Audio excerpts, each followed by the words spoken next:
battle, and he's a 22-year veteran within the Ohio General Assembly. Thank you, Tom, and appreciate everybody coming here. Obviously, you're hearing stories about the desperation of an industry that we saw in the early stages of passing this legislation. The frustration, of course, with many of us at the time of the introduction of some of the bills was that we knew that the industry had a lot of money, that they had a big wallet and that they would spend it. And they did, through hiring a multitude of lobbyists. Now we know that they've been gifted with over $800,000, and the industry is putting that out on the streets $1 at a time, and obviously it's we're showing the dishonesty of the argument. I want to talk about a couple of personal encounters that I had, actually 3 of them, on the streets of Youngstown, where people actually asked me if I was a registered voter. A little frustrating for a 22-year veteran who spent $500,000 in advertising. I still don't know that I'm their legislator. But the facts are clear that as some of those individuals were asking whether I was a registered voter, I, of course, immediately went up to them and was willing to talk to them about it. Their first argument was that, would you sign the petition to lower the interest rate? And I said, lower it for what? And they said, well, they're not real sure what it would be. And I said, well, I understand it was somewhere close to 400%. Are you telling me that if I sign this, it'll lower it to less than the 400%? Yes, absolutely, it'll lower it. And I said, well, give me some kind of figure.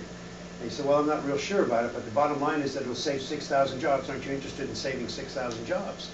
And I said, well, of course we want to save 6,000 jobs, but I'm not sure that if the industry has to pay a lesser interest rate that we'll lose any jobs. Oh yeah, we're going to lose a lot of jobs. That was the first person that I ran into. The second was a woman who I asked who was paying her wage, or who was paying for her to do this, and she said the state of Ohio. And my son Jimmy was next to me.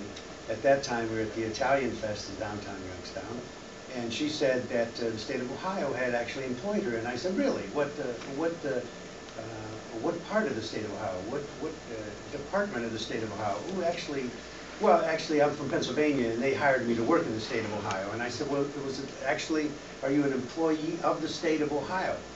And my son Jimmy then jumped in saying, well, it seems funny that the state of Ohio would hire you to knock a bill off or legislation off that they in fact passed. And she goes, well, I just work in the state of Ohio. So we asked her about the interest rates, and she says, oh yeah, it would reduce it to sizable, down to almost nothing. And then the final one, of which I had my cell phone out, and I actually I told him that I was tape recording the conversation. And it was kind of interesting because the conversation went like, are you a registered voter? And I said, I certainly am. Would you sign my petition? And I said, that must be the Payday loan company.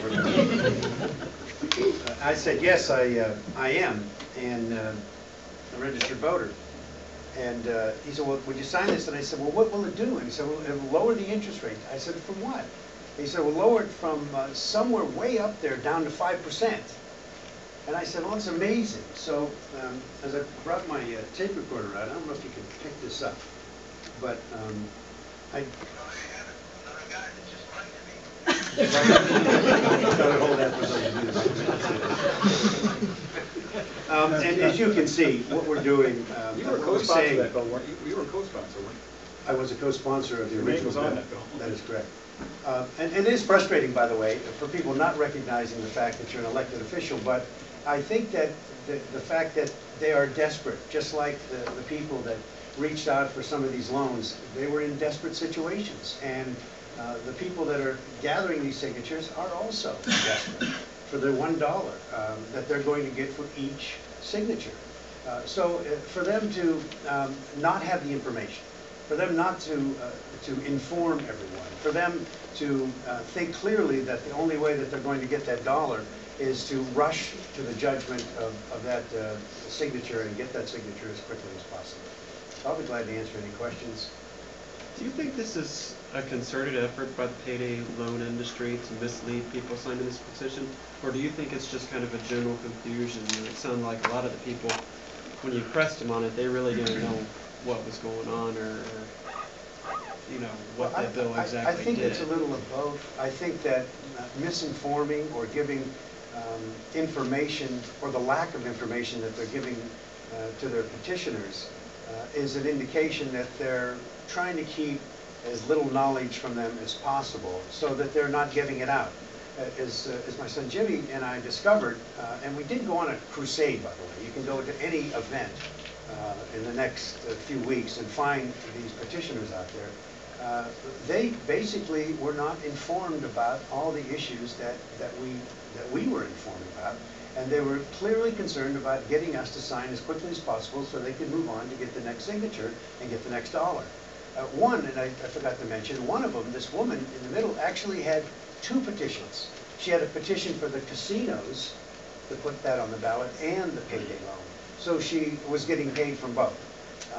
And I also found that the last individual, there were about 5 people on the YSU campus where I got that tape, that they also had multiple petitions. So somebody had found them, or asking them to do this, and or guaranteeing that they would be paid. So I don't know that it's on purpose, but I do think that there's a good chance that the misinformation is what they're trying to push. We're going to hold on other questions.